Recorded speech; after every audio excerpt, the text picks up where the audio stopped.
Welcome everyone. Welcome to this webinar on how to exit a business and survive the experience. This is Leigh Adams from Owen Hodge Lawyers, and I'll be talking about managing director and shareholder disputes. So, do friends really fall out? Well, the answer is yes, they do, with monotonous regularity. The opening line that I usually get from clients is, "John used to be my best man and now he's my worst enemy." And so it's interesting with the COVID-19 giving a spike in business breakups or bust-ups, as some people call them.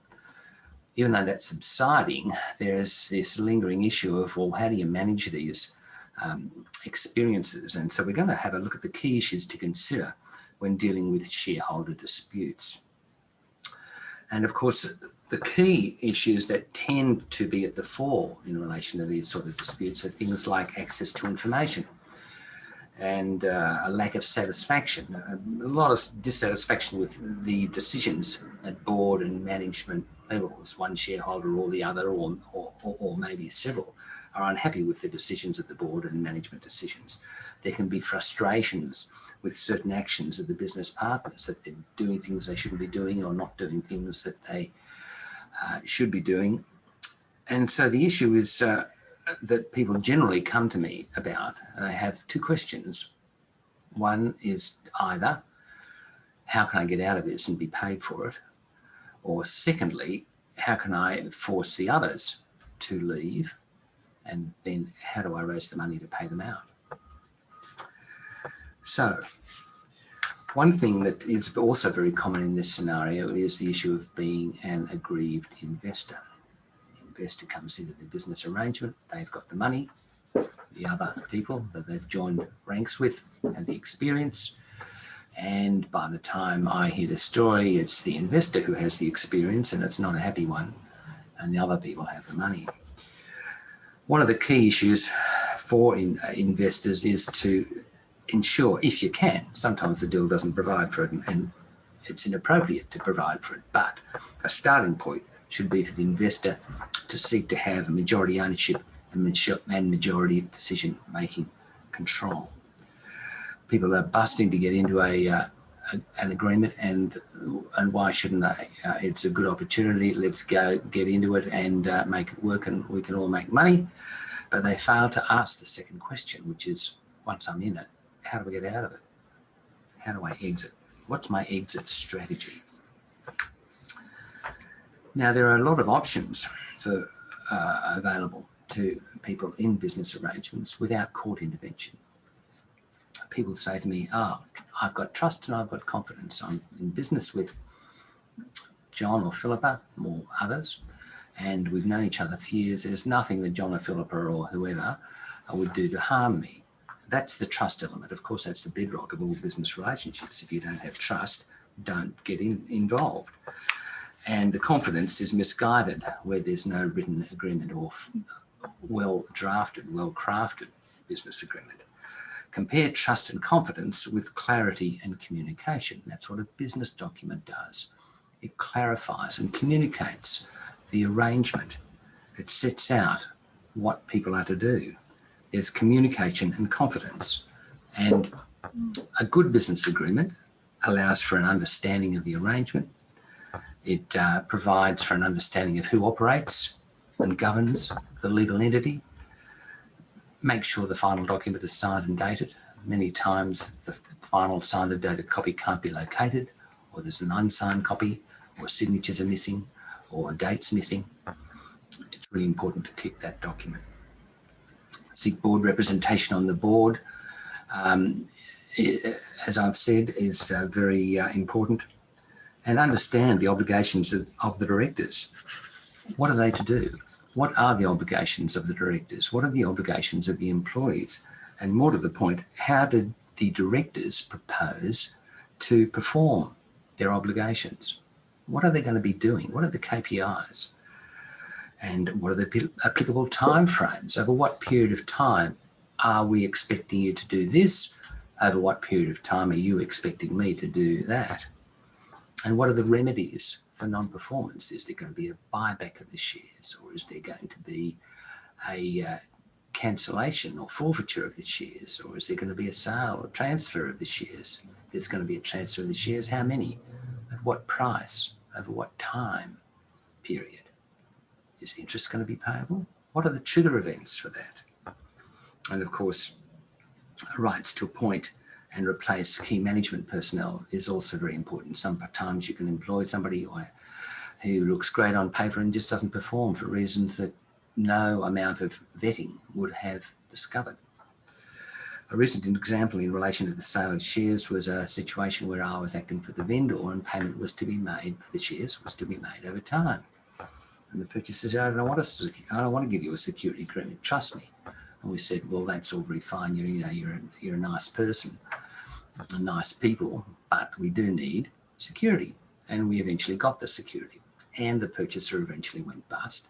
But because there was a security agreement in place, the vendor was paid ahead of the liquidator. The vendor was paid ahead of unsecured creditors. The vendor was paid ahead of employee entitlements of the purchaser. So we had a very happy client. But what other things should your shareholder agreement say? It should have put and call options, or what we call buy and sell options. There are reasons for that. Not a mandatory, if this happens, then you must buy me out. Put and call options are a very good idea for tax reasons, which is another discussion. And of course, drag and tag provisions, you may have heard of those. Drag along and tag along, they have their place as well. And the trigger events, what entitles a purchase or a sale? Now you may say, oh, yeah, death, and if I want to get out, I can get out. That's 2. There are usually over 10 trigger events. And I'll go over some of them very quickly here. There's death, disability, permanent and total disability, and there's trauma, voluntary departure, no fault exit, if you like, breach of director duties, breach of shareholder duties, breach of employment duties, insolvency of an existing partner who wants to be in partnership with the bankruptcy trustee. Not many people. It's important to have a scandal and disrepute clause. The reputation of the company is very important. And conviction of a criminal offence, that can be a trigger event as well.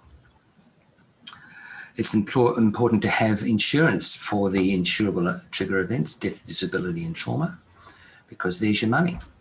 And self-insurance is the way to go. With the person who has died or become disabled, they receive the insurance, and that's taken to be the consideration for the transfer of the shares. Cross-insurance ought to be avoided, again, for tax reasons, which is another discussion.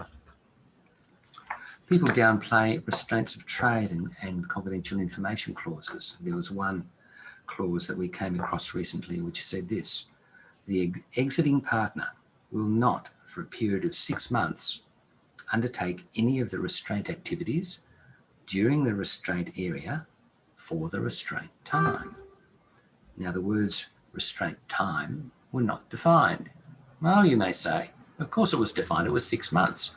Well, if you're asking a judge to basically put somebody out on the street for 6 months when they've got a dependent spouse often, children, mortgages to pay, rent to pay, where the agreement is not crystal clear on what his obligations or her obligations are, you'll find yourself disappointed.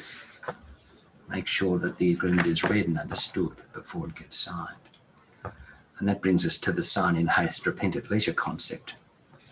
It's really important to understand what is the difference between a warranty and a condition and a representation, and what does indemnification mean. These are all very important concepts that need to be explained to people. We had a situation recently where purchasers were buying shares in a real estate agency, and the main asset was the rent roll.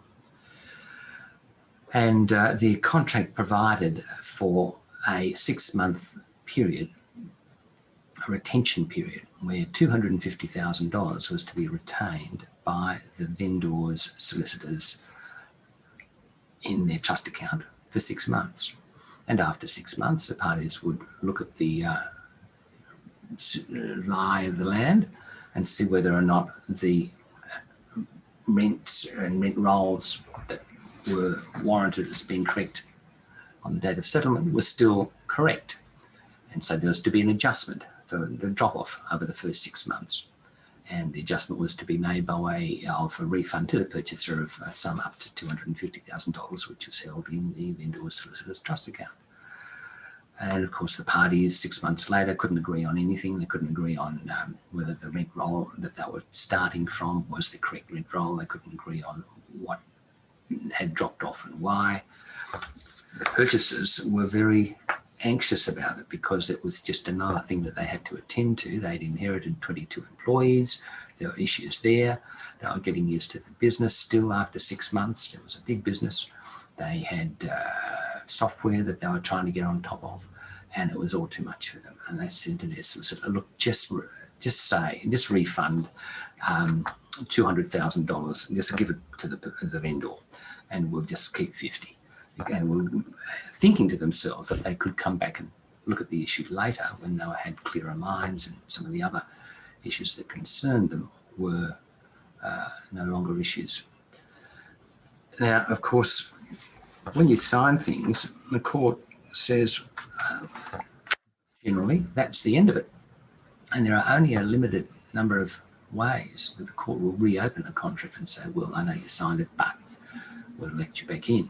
Or there are remedies for signing it when you didn't think that in retrospect you should have signed it. And those areas where the courts will reopen a contract are things like negligent misrepresentation, misleading and deceptive conduct, unconscionability, duress, undue influence. So not many. So be careful when you're under the pump and you get forced to sign somebody. They say, sign this or I'll go to the person down the road. You don't want to be in a situation where you make the signature once too often. And of course, you've got the contra preferentum rule as well. If the clause that you are agreeing on is vague or ambiguous, doesn't properly express what you want, then it's going to be held against you. So when your lawyer asks you, is this what you want? Be very clear, read it, understand it before you sign off on it. Because if it's ambiguous, it could be held against you. So what can the court do when you're oppressed and prejudiced? If there is oppression and prejudicial conduct, and of course that begs the question, what is prejudice and oppression? The courts have said that visible departures from standards of fairness, that's oppression. Any conduct which is not reasonably or commercially justifiable, that's oppression and prejudice. And the court can usually deal with these things by ordering the winding up of the company, because the court says, look, I've got to bring an end to this oppression. How do I do that? I can either wind up the company or I can order that one party or the other buy out the corresponding party. So there are a few things there that the court can do. Courts independently of oppression can order an inspection of the company's books under 247 A of the Corporations Act. If there's conduct that's offending the Corporations Act, then the court can order an injunction. And shareholders, many people don't realise this, but shareholders who amount to 5% or more of the total shareholding of the company can have the financial reports of the company audited. You've got a legal right to have that if they're 5% or more of the shareholders get together. The section doesn't say who the auditor is to be, however. So if oppression and prejudice is any conduct which is not reasonably commercially justifiable, what's an example of that? Typical examples are where a director or a director of a company, I should say, diverts business opportunities, or where directors are paid excessive remuneration out of profits so that dividends are unfairly restricted. A recent example of oppression was 2 husbands and 2 wives. The 2 husbands were directors of Company A and shareholders. Company A is a fabulous company, made money hand over fist. It was brilliant. It was very strategic and made a lot of money for both families. Sometime later, the 2 husbands of Company A agreed that the 2 wives would the directors and shareholders of Company B, which is a new business.